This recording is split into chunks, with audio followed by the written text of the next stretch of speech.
જીવનમાં જ્યારે એક દરવાજો બંધ થાય છે ત્યારે બીજો જરૂર ખુલ્લો થાય છે. Hey everyone, good morning. Welcome back to Pragna Patel Easy Speak English. Today's motivational idiom is when one door closes, another opens. This idiom teaches us never lose hope when you face failure because life always gives you a new chance. Let's explore this amazing idiom today.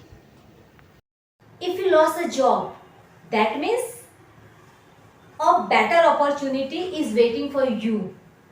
જો નોકરી છૂટી જાય તો એક સારો અવસર તમારી weight કરી રહ્યો છે. Thomas Alva Edison failed many times before inventing the bulb. Every failure was a closed door that led to the open door of success. Remember guys, જીવનમાં મુશ્કેલીઓ આવશે પણ ડરશો નહીં. Because every ending is just a new beginning. So keep moving forward. Keep believing yourself. Success will follow you. Bye everyone.